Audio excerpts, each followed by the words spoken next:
오늘 함께 나누실 말씀은 잠언서 4장 10절에서 13절 그리고 20절에서 23절 말씀입니다. 10절부터 제가 읽도록 하겠습니다. 내 아들아 들으라, 내 말을 받으라. 그리하면 네 생명의 해가 길리라. 내가 지혜로운 길을 내게 가르쳤으며 정직한 길로 너를 인도하였은즉 다닐 때에 네 걸음이 곤고하지 아니하겠고 달려갈 때에 실족하지 아니하리라. 훈계를 굳게 잡아 놓치지 말고 지키라. 이것이 내 생명이니라. 20절입니다. 내 아들아 내 말에 주의하며 내가 말하는 것에 내 귀를 기울이라. 그것을 네 눈에서 떠나게 하지 말며 내 마음속에 지키라. 그것은 얻는 자에게 생명이 되며 그의 온 육체에 건강이 됨이니라. 모든 지킬 만한 것 중에 더욱 네 마음을 지키라. 생명의 근원이 이에서 남이니라. 아멘. 예, 감사합니다. 오늘도 저희들 또 은혜로 예배에 함께 참여하신 여러분을 주님의 이름으로 축복하고 환영합니다. 저희들은 지난주에 은혜로 교회가 설립된 이후에 처음으로 세례식을 거행했었습니다. 세례식 가운데에 본의 아니게 추한 모습을 보여드려서 죄송합니다. 제가 그러지 않으려고 했는데 좀 마음이 좀 뭉클해져서 그렇게 했었습니다. 감정을 절제하고 언제나 평온한 마음으로 그렇게 제가 진행하도록 하겠습니다. 지난주에 제가 설교를 드리면서 우리 세례의 정의가 무엇인지를 명확하게 제가 한번 말씀을 드렸습니다. 오늘 이 시간에 다시 한 번 더 말씀을 드리면, 세례는 하나님의 주권과 섭리에 의해서 구원을 받은 자들이 이제 나는 하나님의 은혜로 이렇게 죽고 살아났다 라고 하는 것을 하나의 신앙 고백을 하는 성례 중에 하나가 제가 세례라고 말씀드렸습니다. 그래서 세례는 어떤 행사가 아니라 그 행사보다도 그 안에 들어가는 의미, 죽었다 살아남을 나의 삶으로 고백하는 그 신앙 고백이 중요하다고 했습니다. 이 신앙 고백을 하는 자가 진짜 구원을 받은 자다, 거듭난 자다, 제가 그렇게 말했습니다. 그래서 이러한 거듭남을 체험한, 죽고 살아남을 경험한 그 사람에게서는 반드시 어떠한 형태가 드러나야 하는데, 그것을 제가 뭐라고 그랬냐면, 그 사람에게는 경건하지 않은 것과 이 세상의 정욕을 버린 모습의 형태인 세 가지 기억합니까? 신중함과 의로움과 경건함이 드러나야 된다고 제가 말씀드렸습니다. 여러분, 한 주를 살면서 여기에 계신 대부분들은 다 세례를 받으셨지 않습니까? 세례를 받으셨으니까 한 주간을 살아가면서 우리의 삶을 통해서 신중함과 의로움과 경건함이 드러나셨습니까? 아니면 설교는 설교고 또 삶은 삶이니까 세상 사람들처럼 그냥 바쁘게만 혹시 살아가셨습니까? 여러분, 제가 어제 본문 말씀을 묵상하면서 토요일 묵상에서도 제가 말씀드렸지만, 진짜 십자가 복음을 제대로 알고 진짜 세례의 의미를 알고 구원을 받은 사람에게 있어서 신앙은 명사가 아니라 제가 동사라고 그렇게 말씀을 드렸습니다. 그렇다고 해서 동사기 때문에 무엇을 막 행해야 된다라는 그런 의미는 아닙니다. 이것을 잘못 이해한, 예를 들면 구약 시대의 이스라엘 백성들이나 지금 이 시대의 유대인들은 이것을 잘못 오해하고 하나의 규정, 종교 행위를 만들어서 그것만 열심히 잘 지키면 신앙생활 잘한다라고 생각을 했습니다. 지금 우리가 살아가는 예로 들어보겠습니다. 우리가 신앙생활 잘한다는 것이 무엇일까요? 제가 아침마다 보내드리는 그 큐티 말씀 잘 읽고, 또 그리고 일정한 시간 정기적으로 기도하며 하루 몇 장의 성경을 읽는, 그것이 신앙생활의 전부 다가 아니라는 사실입니다. 진짜 살아있는 신앙생활은 우리가 살아가는 매 순간, 그 매 초마다 예수님과 동행하면서 실제 우리의 삶을 통해서 열매를 맺는 그 모습, 그것이 진짜 올바른 신앙생활이라는 것입니다. 그 열매가 제가 지난주에 말씀드렸던 바로 신중함과 의로움과 경건함이라는 것입니다. 여기에 대해서는 목사인 제가 예외가 될 수 없다라는 사실입니다. 아니, 더 솔직하게 말씀드리면 목사가 더 모범이 되어야 합니다. 제가 제 삶을 통해서 돌아볼 때에 신중함과 의로움과 경건함이 있는 그런 삶의 열매를 맺는 게 가장 모범이 되어야 되는 사람이 바로 이 목사입니다. 저는 은혜로 교회를 개척하고 나서 특별히 약속이 없으면 집에만 있습니다. 집에만 있으면서 계속해서 말씀을 읽고 말씀과 관련된 신앙 서적을 읽으면서 어떻게 주일을 준비할까 말씀을 합니다. 준비합니다. 그런데 제가 잠시 시간의 틈만 나면 혹시나 어떤 성경을 읽지 않는 시간에 한순간만 방심하면 저의 머릿속에는 경건하지 못한 말과 이 세상의 정욕을 향한 생각들이 불일 듯 일어나는 저의 모습을 발견한다는 것입니다. 제가 이 정도이면 일반적인 직업을 가지고 살아가는 세상 사람들과 어울려 사는 여러분들의 모습은 과연 얼마나 더 많은 유혹에, 얼마나 많은 어려움에 노출이 될까 하는 생각입니다. 그렇다 할지라도 이 세상을 살아가는 여러분들의 삶에서도 일상의 삶을 통해 신중함과 의로움과 경건함을 드러내기 위해서 몸부림치셔야만 하는 것입니다. 이것이 예수님께서 말했던 너희들의 삶을 통해서 열매가 있는 것을 증명해내라 말씀하셨던 마태복음 7장 16절에서 20절 사이에 있었던 그들의 열매로 그들을 안다고 하셨던 그 예수님의 말씀이 여기서 증명이 되는 것입니다. 저희들도 예수님께서 원하시는 그 삶의 열매를 맺지 못하고 만약에 일반 사람들과 동일하게 살아간다면 마지막 예수님께서 다시 오시는 날 우리는 일반 사람들이 가는 그 길을 동일하게 걸어갈 수밖에 없습니다. 그 길이 바로 멸망의 길입니다. 행여나하는 마음으로 제가 다시 한 번 더 말씀드립니다. 나는 이미 세례를 받았으니까, 나는 오늘도 이 자리에 앉아서 예배를 드리니까, 교회에서 어떤 직분을 맡았으니까, 우리 집안은 4대째 예수를 믿는 집안이니까 그러한 것으로 여러분의 신앙의 열매가 맺히는 것이 증명할 수가 없습니다. 여러분들의 신앙의 열매는 여러분들이 일상의 삶에서 살아낸 그 모습으로 그것이 증명이 된다는 것을 꼭 명심하셨으면 좋겠습니다. 여러분들은 자신 있으십니까? 저는 사실 자신이 없습니다. 제가 말씀을 읽고 설교를 준비하며 살아가며 성경을 읽을 때마다 두렵고 떨리는 마음이 제 마음에서 떠나질 않습니다. 만약에 교회에 속한 많은 분들이 이 자리에 나와 있으면서도 불구하고 그렇게 두렵고 떨리는 예수님의 최후의 심판에 대한 마음이 없다면 저는 그것을 믿지 않는다라고밖에 말씀드릴 수가 없습니다. 진짜 예수님께서 재림하시는 그날 양과 염소의 심판이 있다는 것이 확실하게 믿어지는 사람 같으면 매 순간 하루를 살아갈 때마다 우리의 삶은 두렵고 떨릴 수밖에 없는 것입니다. 저는 20년 이상 평신도의 삶을 살아가면서 그렇게 살아가려고 노력했습니다. 일반적인 직장을 가지면서 성경에서 기록된 그런 신앙생활을 하려고 많이 노력했습니다. 그런데 20년 정도 제가 40대 중반이 되어서 학원 원장이 되어서 그렇게 살아가려고 많은 사람들과 직장생활을 하다 보니 제 자신이 없었습니다. 이거 내가 잘못하다가는 완전히 멸망의 길로 빠질 수밖에 없겠구나, 그런 생각이 들었습니다. 그래서 기도하던 가운데에 아내와 얘기를 해서 아이들의 입장을 고려하지도 않은 채 저는 호주로 와서 신학을 공부해서 목사가 되었습니다. 최후의 발버둥이고 저는 발악이었습니다. 그렇게 하지 않으면 저는 죽을 것 같았습니다. 그래서 저는 지금 이 자리에서 목사가 되어서 이렇게 여러분에게 설교를 전하고 있습니다. 여러분, 열매 맺는 신앙생활은 절대 대충해서 이루어질 수 있는 것이 아닙니다. 열매 맺는 신앙생활은 하루하루를 살아갈 때에 목숨을 걸고 해도 부족한 것이 바로 열매 맺는 신앙생활입니다. 저는 저희 은혜로 교회 모든 성도님들이 열매 맺는 신앙생활을 위해 조금 더 진지해지셨으면 좋겠습니다. 어쩌면 우리의 실제로 살아가는 삶 주변에 교회에 다니는 사람들은 많이 있지만 진지하게 열매 맺는 신앙생활이 무엇인지를 살아가는 사람이 없어서 그런지도 모르겠습니다.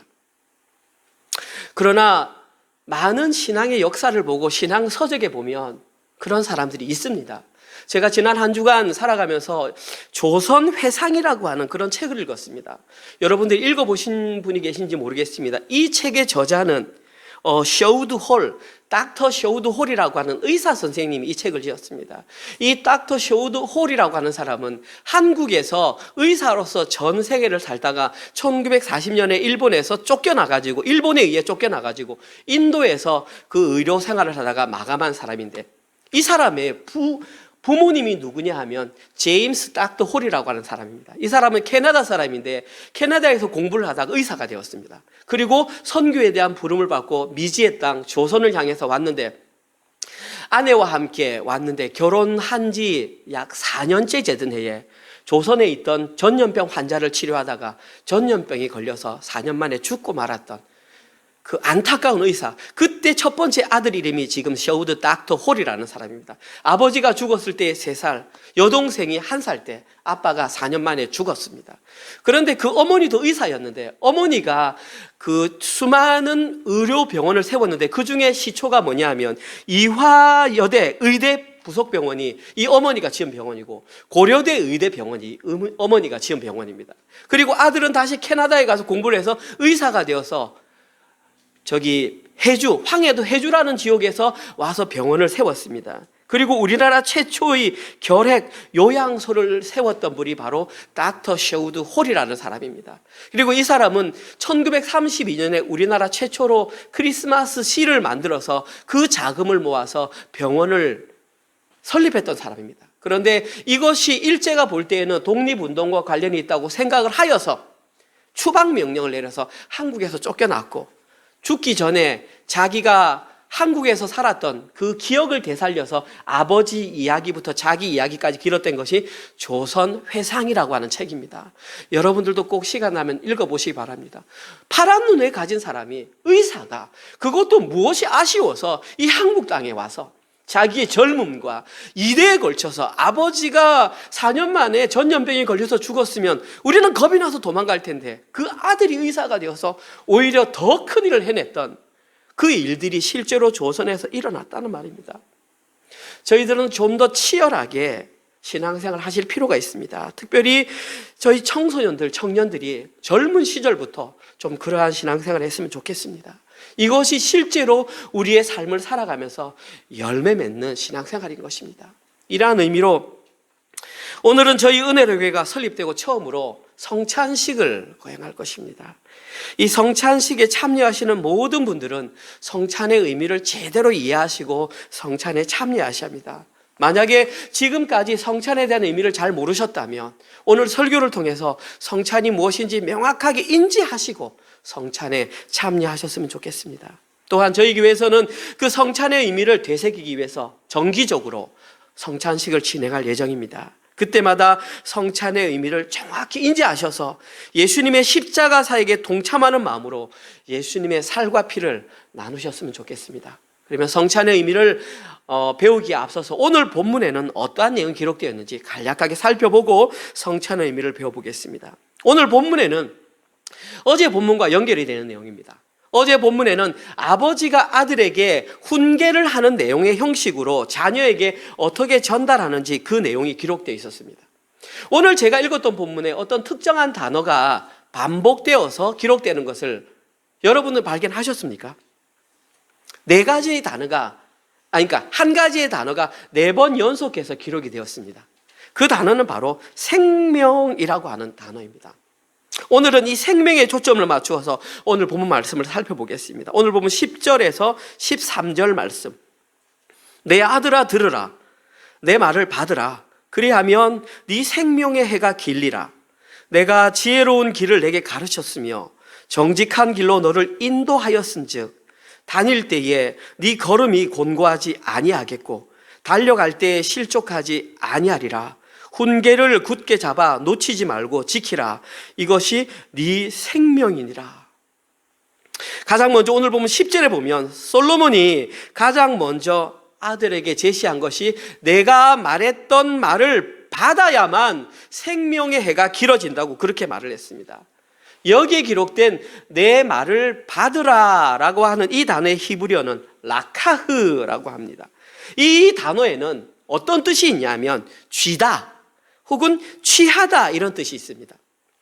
쥐다, 취하다라는 뜻에는 제가 방금 동작으로 했지만 행동의 의미가 포함되어 있습니다. 이 단어는 단순하게 아버지가 했던 말을 제가 지금 했던 설교를 귀로 듣고 흘려보내는 것이 아니라 아버지가 했던 말을 받고 취하여 행동으로 그것이 드러나야 한다는 그 의미까지 포함되어 있는 단어가 바로 이 단어입니다. 다시 말해서 아버지의 했던 말을 받는다라는 것은 그것을 마음으로 받아서 실제 그의 삶으로 그것이 드러내는 행위까지가 마음으로 받는다, 그렇게 합니다. 그렇게 실제 행동으로 받을 때에 생명이 길어진다, 이렇게 표현했습니다. 여기에서 생명이 길어진다는 것은 지금 우리가 말하는 장수가 맞습니다. 오래 사는 것 맞습니다. 그러면 이 본문에 왜 장수의 복이 기록되었느냐?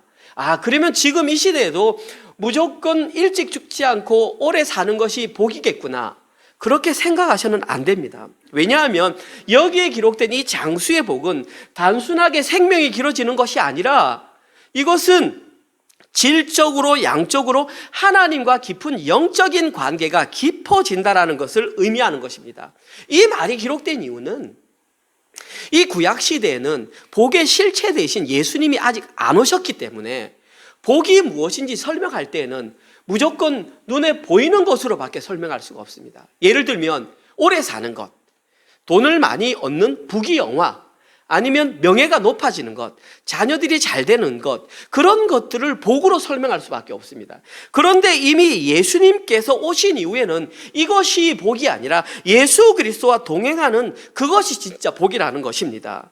그래서 아직까지 예수 그리스도가 나와 동행하는 것이 복으로 여겨지지 못하는 사람은 복음에 대한 진정한 의미를 모른다라는 것입니다.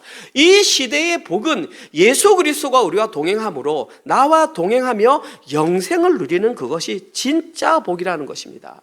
따라서 오늘 본문에서 생명의 해가 길어진다고 하는 것은 신약 시대, 지금 이 시대를 살아가는 우리의 복으로 설명한다면 예수 그리스도와 함께 영생을 누리는 그것이 바로 오늘 본문에 기록된 장수의 복이라는 것입니다. 지금 솔로몬은 그것을 자기 자녀에게 지금 실제적인 모양으로 하나님 나라를 살아가는 영생이 무엇인지, 어떻게 그것을 취할 수 있는지 그 비법을 지금 가르치는 것입니다. 이 비법을 알아야 이 시대를 살아가는 우리들도 영생을 누릴 수 있는 것입니다. 계속해서 오늘 보면 13절에 보시면 훈계를 굳게 잡아 놓치지 말고 지키라, 이렇게 말을 하면서 이것이 곧 생명이다, 그렇게 말을 했습니다. 여기에 사용된 굳게 잡아라고 하는 이 단어에는 여러 가지 의미가 있습니다. 달라붙다, 잡다, 묶다, 붙들어 매다, 놓치지 않다, 지키다, 이런 뜻이 다 포함되어 있습니다. 자, 그러면 여러분이 방금 보십시오. 제가 굳게 잡아의 뜻에는 앞에 등장했던 굳게 잡아, 놓치지 말고 지키라는 세 가지 동사가 다 포함되는데도 왜 구태여 세 가지 동사를 하나하나 분리해서 썼냐? 그 이유는 강조하기 위함입니다. 이렇게 중요한 단어, 이것이 실제로 있어야만 생명이 된다는 것입니다. 뿐만 아니라 오늘 본문에서 굳게 잡아라고 쓰인 이 단어 형태가 사역 명령형으로 사용되었습니다. 여러분, 사역이라고 하는 것은 행동으로 드러나야 한다, 이런 뜻입니다. 다시 말해서 단순하게 붙잡는 생각을 한다, 아니면 굳게 잡는 신용을 한다, 생각으로 멈춘다가 아니라 자신의 실제 삶에서 아버지의 훈계에 순종하는 그 모습이 실제 삶으로 나타나서 굳게 잡을 때에 그것이 곧 생명이라는 말입니다. 제가 지금 둘 다 강조하는 것이 굳게 잡는 행동으로 드러나야 한다는 것입니다. 저희들이 여기에서 주목해야 한다는 것은 자녀들이 무엇을 잡아야 한다고 솔로몬은 말을 했습니까? 그것은 바로 10절에 아버지의 말과 훈계였고 13절에 다시 한번 아버지의 훈계라고 말을 했습니다. 따라서 이 두 구절에서 자녀들이 생명을 얻을 수 있는 비법은 아버지의 말을 받고 굳게 붙잡는 것입니다. 여기에 대한 보다 더 자세한 설명은 나중에 설명드리겠습니다. 다음으로 오늘 본문 20절과 23절 내용입니다. 내 아들아, 내 말에 주의하며 내가 말하는 것에 네 귀를 기울이라. 그것을 네 눈에서 떠나게 하지 말며 네 마음속에 지키라. 그것을 얻는 자에게 생명이 되며 그의 온 육체에 건강이 됨이니라. 모든 지킬 만한 것 중에 더욱 네 마음을 지키라. 생명의 근원이 이에서 남이니라. 여기에 보시면 앞부분에서 솔로몬이 말했던 것보다 조금 더 구체적이고 내용적으로 자세하게 기록된 것을 볼 수 있습니다. 이것이 의미하는 것은 자녀들이 아버지의 말과 훈계에 순종하여 생명을 얻기 위해서는 보다 더 한 단계 더 높은 것을 유지할 수 있어야 한다는 것입니다. 그 한 단계 더 높은 수준이 뭐냐 하면 바로 마음을 지키는 것입니다. 오늘 본문에 이 마음을 지키는 것이 구태여 기록된 이유는 앞부분에 기록되었던 아버지의 말과 훈계를 굳게 붙잡는 그 행위는 마음이 없이도 가능하다라는 것입니다. 마음이 없이도 억지로 할 수 있다라는 것입니다. 구약시대 이스라엘 백성들이 억지로 하나님의 율법을 그렇게 지키다가 실패하고 말았습니다. 그것은 반대로 말하면 나는 시키고 싶은 마음이 없는데 무서운 아버지가 있기 때문에 두려운 하나님 때문에 억지로 한다는 것입니다. 그것은 절대 순종이, 온전한 순종이 아니라는 것입니다. 진짜 온전한 순종은 마음에서부터 우러나오는 그 순종이 진짜 순종이라는 것입니다. 그래서 오늘 보면 21절에 그것을 내 눈에서 떠나게 하지 말며 네 마음속에 지키라. 분명하게 마음속에 지켜야 할 것을 명확하게 언급하고 있습니다. 그런데 그 전제 하나가 뭐냐면 눈에서 떠나지 말라라는 전제가 붙어 있습니다.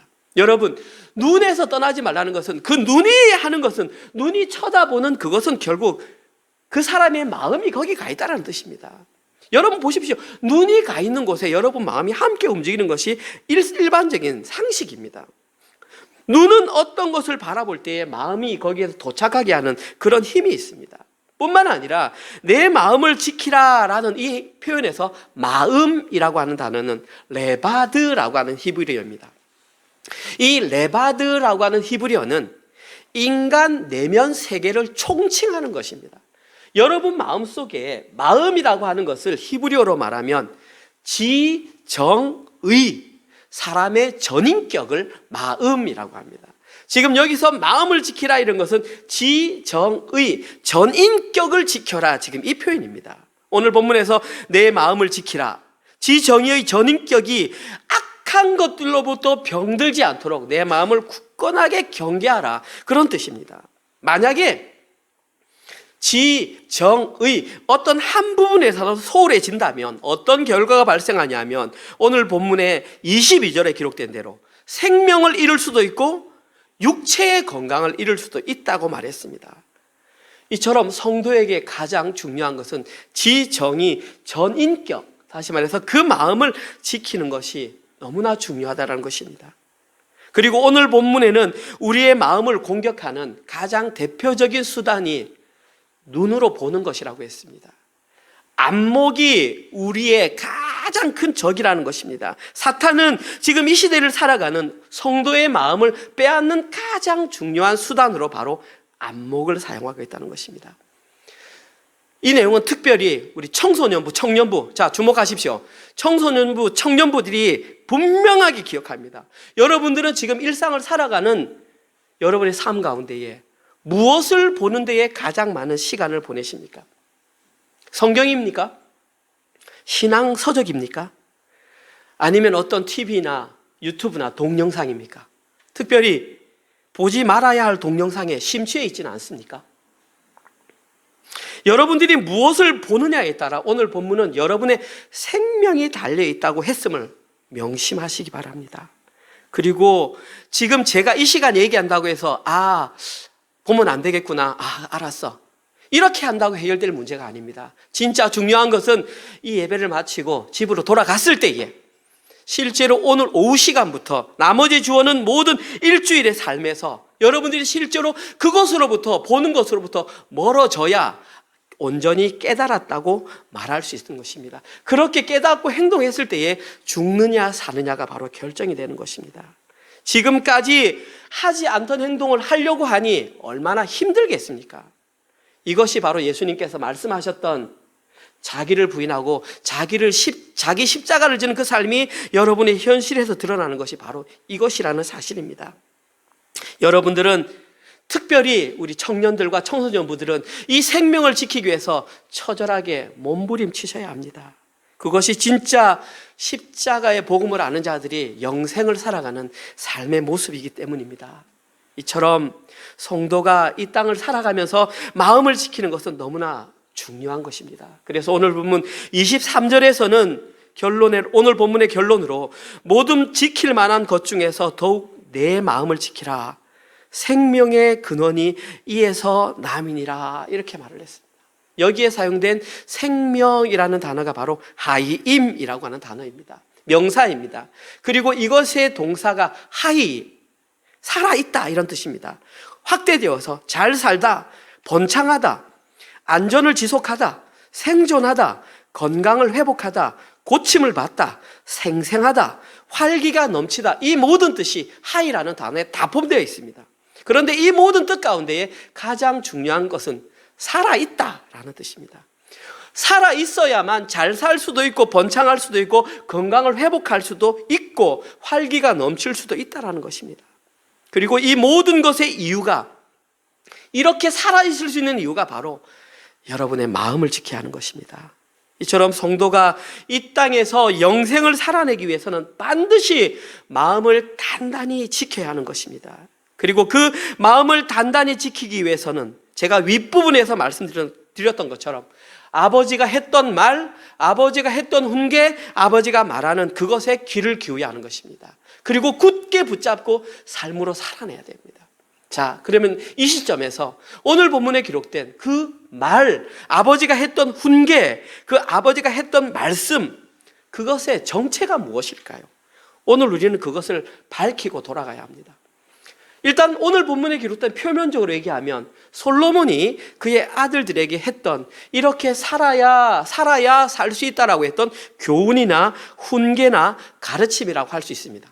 그리고 이것이 좀 더 확대된 것이 모세오경과 구약에 기록된 모든 율법이라고 말할 수 있습니다.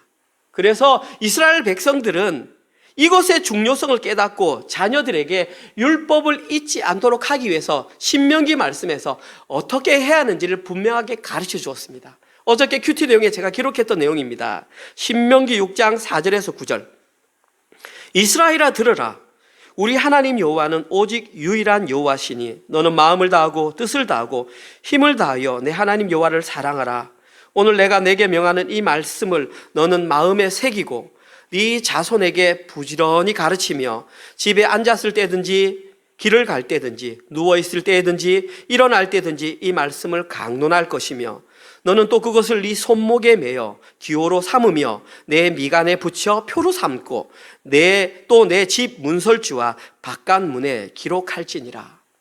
여기에 보시면 구약시대 유대인들, 그리고 실제로 지금 이 시대를 살아가는 유대인들도 똑같이 지키고 있습니다. 여러분 유튜브 쳐보면 바로 나옵니다. 유대인들은 지금도 가죽끈을 여기다 묶어서 가지고 이마에다가 성경 구절을 그렇게 붙이고 삽니다.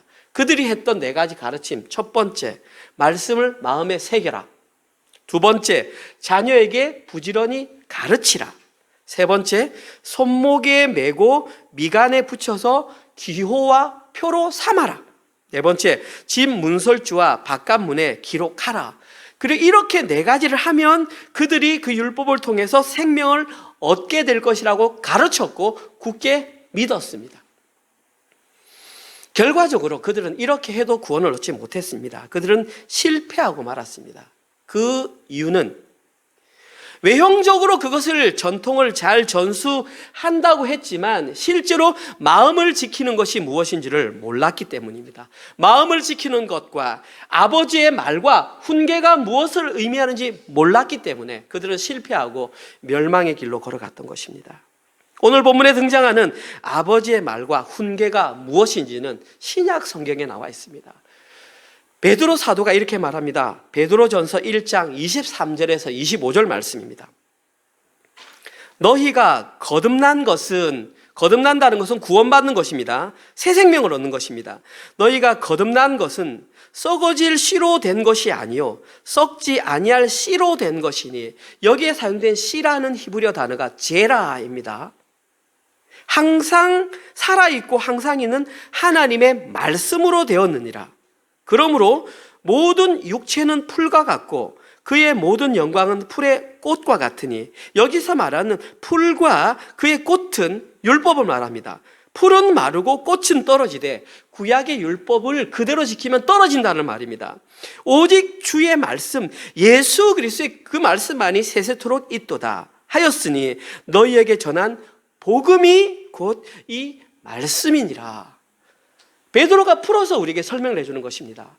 그 구약시대 율법이 의미하는 것이 무엇인지를 알아야 그 율법은 꽃은 떨어진다고 했습니다. 오직 예수 그리스도의 마음, 복음 전한 그것만 알아야 된다고 사도 베드로는 이사야서 40장 6절 말씀을 인용해서 하나님의 백성이 새 생명을 얻을 수 있는 방법이 썩지 아니할 씨, 살아있는 항상 있는 그 하나님의 말씀을 믿어야 한다라고 그렇게 고백을 했습니다.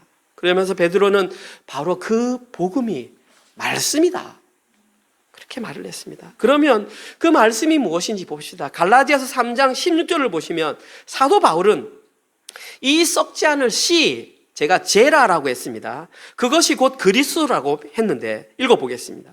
이 약속들은 아브라함과 그 자손에게 말씀하신 것인데 여럿을 가리켜 그 자손들이라 하지 아니하고 오직 한 사람을 가리켜 그 자손이라고 했습니다. 여기에 기록된 자손이 히브리어로 제라입니다. 아까 베드로에서 썼던 그 씨, 제라가 지금 이 갈라디아서 본문에서는 자손이라고 썼고 한 사람 씨, 여러분 한 사람 씨가 누구입니까? 바로 뒤에 나오지 않습니까? 바로 곧 그리스도라. 이렇게 연결시키지 못하면 십자가 복음을 구약시대 사람들처럼 그냥 그것만 알다가 그냥 죽어버리는 것입니다. 이제 모든 것이 분명해졌습니다. 오늘 본문에 기록된 생명을 살리는 하나님 아버지의 말과 훈계는 썩지 아니할 씨, 곧 살아있고 항상 있는 하나님의 말씀인 예수 그리스도를 의미한다고 말을 했습니다. 여러분, 여기까지 알아야 진짜 복음을 제대로 아는 것입니다. 그리고 그 예수 그리스도의 마음을 간직한 그 사람만 살아날 수 있다고, 생명이 주어진다고 말하고 있습니다. 이것이 바로 예수 그리스도 십자가의 복음의 핵심입니다. 여러분, 겉으로 드러난 것만 봐서는 그 내용을 알 수가 없습니다. 예수님께서는 이것을 완성하기 위해 완전한 신이신 그분이 인간의 몸을 입고 이 땅 가운데 성육신 하셨고 친히 십자가에 달려 돌아가셨다가 부활하시고 다시 오신다는 사실입니다. 다시 오실 때에 그때 예수님을 심판주로 보는 사람은 멸망당합니다. 우리는 예수님께서 심판주로 오시기 전에 이 복음을 들어서 예수님과 함께 천국 잔치를 참여해야만 구원받습니다. 아, 예수님이 오셨네 라고 아는 순간 다 지옥 가는 겁니다. 진지한 겁니다. 복음이 얼마나 진지한지, 삶으로 살아내는 그 복음이 얼마나 진지한지 여러분은 분명히 아셔야 합니다. 그래서 저는 이 십자가 복음을 눈으로 볼 수 있도록 예수님께서 직접 제정하신 것이 바로 성찬입니다. 다시 한번 말씀드립니다. 이 십자가 복음을 우리의 눈으로 그리고 우리 혀로 이렇게 볼 수 있도록 만들어 제정하신 것이 바로 성찬입니다. 오늘 설교 제목이 보이는 복음 성찬.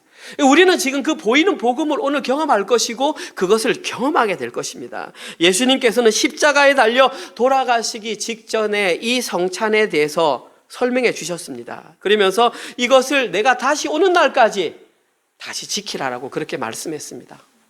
누가복음 22장 19절에서 20절. 또 떡을 가져 감사기도 하시고 떼어 그들에게 주시며 이르시되 이것은 너희를 위하여 주는 내 몸이라. 너희가 이를 행하여 나를 기념하라 하시고 저녁 먹은 후에 잔도 그와 같이 하여 이르시되 이 잔은 내 피로 세우는 새 언약이니 곧 너희를 위하여 붓는 것이라. 예수님께서는 생명을 살리는 복음이 무엇인지를 우리의 눈으로 보여주고 설명하시기 위해서 떡과 포도주라는 그 소품을 사용하셔서 성찬을 제정하셨던 것입니다. 그러면서 이 떡과 포도주를 마실 때마다 나를 기념하라 그랬는데 원어에는 기억하라입니다. 이것이 왜 중요하냐면, 기억하는 것이 왜 중요하냐면 이 해석에 따라서 성찬의 의미가 달라지기 때문입니다. 시간이 갔지만 성찬을 잠깐 설명드리겠습니다. 우리가 믿는 이 개혁주의 교회에서 우리의 성찬에 대한 의미는 우리는 영적 임재설을 믿습니다. 자, 가장 근접한 로마 캐토릭을 알아봅시다. 로마 캐토릭은 성찬을 화채설로 믿습니다. 화채설이 뭐냐면 변할 화자, 몸체자. 떡과 포도주를 먹으면서 예수님의 몸이 예수님의 그 떡이 포도주가 예수님의 몸으로 변한다고 믿고 성찬을 진행하는 사람들이 캐톨릭 사람들입니다. 그거보다 조금 더 완화된 사람, 루터교 사람들은 공제설을 믿습니다. 그들은 떡과 포도주를 맞으면서 예수님의 살과 피에 우리가 함께 존재한다라고 믿습니다. 그리고 우리와 같은 켈빈주의, 우리는 영적 임재설을 믿습니다. 이것을 먹으면서 예수님의 살과 피를 기억하며 예수님이 영적으로 우리에게 임재한다라고 믿습니다. 우리보다 조금 더 간 사람이 쯔빙글리의 기념설입니다. 그냥 그것은 기념하는 것이지 별다른 의미가 없다라고 생각합니다. 우리는 그 가운데에 켈빈이 주장하는 영적 임재설을 의미하면서 우리는 성찬에 참여하는 것입니다. 이렇게 오늘 본문에 기억하라라고 기록된 이유는 하나님께서 인간을 창조하셨을 때에는 온전히 기억하는 능력이 있었습니다. 그런데 아담과 하와가 선악과를 따먹은 이후에 그 기억력이 쇠퇴하여 자꾸 잊어버리게 되었습니다. 그래서 예수님께서는 십자가의 복음의 의미를 잊지 말라고 눈에 보이는 복음, 성찬을 저희들에게 제정해 주셨던 것입니다. 그래서 저희들은 정기적으로 그 십자가 복음을 기억하기 위해서 성찬을 시행할 것입니다. 우리는 그 성찬을 시행할 때마다 반드시 생명을 살리는 하나님의 말씀, 생명의 씨인 예수 그리스도를 기억해야만 하는 것입니다. 또한 예수님의 성찬에 참여하는 자들은 그 맛없는 떡과 포도주를 먹으면서 이제 나는 세상과 상관이 없는 자로 살겠다, 오직 예수 그리스도와 연합된 자로 살겠다라는 그런 결단의 시간이 일어나야 하는 것입니다. 다시 한번 말씀드립니다. 특별히 우리 젊은 친구들, 이제 성찬을 먹고 마시면서 이제 더 이상 눈으로 들어오는 그 시험에 내가 노출되지 않겠다라는 그런 결단을 하셔야 합니다. 우리 장년부 성도님들 마찬가지입니다. 혹시 우리 장년부 성도님들 가운데에 술이나 담배나 도박이나 그 외에 노출된 분들이 계십니까? 그렇다면 이 성찬을 통하여 그 모든 것에 결단이 일어나셔야 합니다. 뿐만 아니라 성찬에는 이 광야 같은 세상을 예수님께서 이끌어가고 계시다는 것을 철저하게 인정을 하며 그분께 순종하겠다라는 결단이 성찬을 통해서 나와야 되는 것입니다. 그 결과가 오늘 본문 제가 읽지는 않았지만 24절에서 27절을 보시면 이런 내용이 나와 있습니다. 입과 입술을 통하여 구부러진 말과 삐뚤어진 말을 하지 않겠다라는 결단이 나타나야 합니다. 눈과 눈꺼풀을 통하여 안목의 쾌락을 버리고 오직 십자가의 복음을 바라보겠다라는 결단이 나와야 합니다. 자신의 걸음을 통하여 좌로나 우로나 치우치지 않고 오직 예수님께서 걸어가셨던 자기 부인과 자기 십자가를 향한 걸음이 나와야 하는 것이 바로 이러한 의미입니다. 이러한 삶을 살아가는 삶이 제가 지난주에 말씀드렸던 신중함과 의로움과 경건함이 우리의 삶을 통해서 나오는 것입니다. 이제 예배를 마치면 저희들은 성찬을 시행할 것입니다. 그때에 올바른 십자가 복음을 기억하시면서 자신의 삶을 통해서 예수님께서 걸어가신 그 길을 내 현실의 삶을 통해 걸어가겠다고 결단하시기 바랍니다. 저희 은혜로교회 성도님들은 이제는 더 이상 세상이 가는 길이 아니라 그들과는 구별되는 삶을 살아야 합니다. 그래서 성찬을 받을 때에는 십자가 복음을 기억하시고 예배를 마친 이후에는 십자가 복음을 자신의 삶으로 살아내셔야만 합니다. 이러한 모습이 진짜 올바른 복음을 알고 올바른 복음을 살아내는 영생을 알고 하나님 나라를 이 땅에서 살아가는 자의 모습입니다. 오늘 예배에 참여하신 모든 분들은 성찬의 의미를 제대로 깨달으시고 성찬을 먹고 마실 때마다 십자가 복음을 기억하시고 자신의 삶을 통해서 예수님께서 걸어가셨던 자기 부인과 자기 십자가의 삶이 드러나는 모든 분들 되시기를 주님의 이름으로 축원드립니다. 아멘. 이 시간